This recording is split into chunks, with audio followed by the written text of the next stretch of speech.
mengalami lawatan, juga mengalami kuasa Tuhan yang luar biasa. Terima kasih Bapa, kami siap memuji menyembah Engkau. Di dalam nama Yesus kami berdoa. Haleluya. Amin. Kau Allah yang setia, Bapa yang mulia, kasih-Mu besar Tuhan. Kau pulihkan hidupku, Kaulah harapanku, hidupku dalam-Mu. Terima kasih Tuhan, Kau selamatkan hidupku.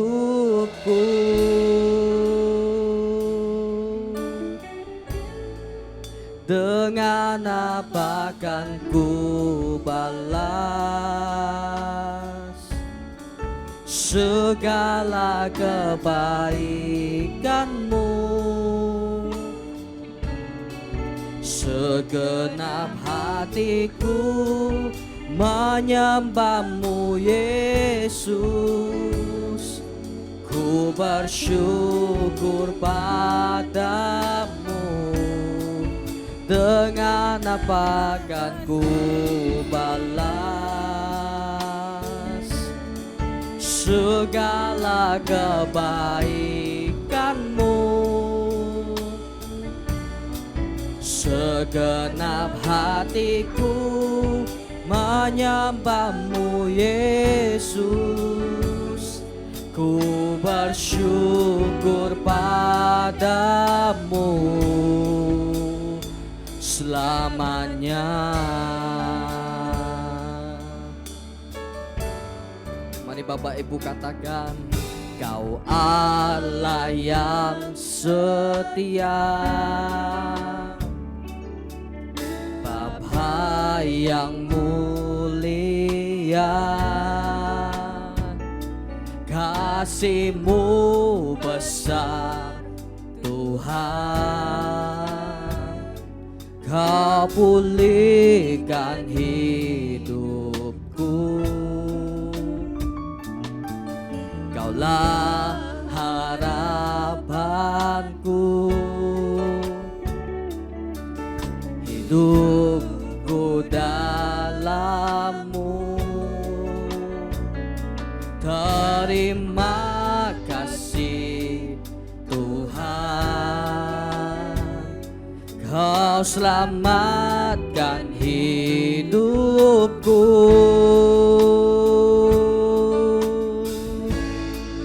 Dengan apa kan ku balas segala kebaikan-Mu? Segenap hatiku menyembah-Mu Yesus. Ku bersyukur padamu. Dengan apa kan ku balas segala kebaikan-Mu? Segenap hatiku menyembah-Mu Yesus. Ku bersyukur padamu. Dengan apa kan ku balas segala kebaikan? Segenap hatiku, segenap hatiku menyembah-Mu Yesus. Ku bersyukur padamu. Dengan apakah ku balas segala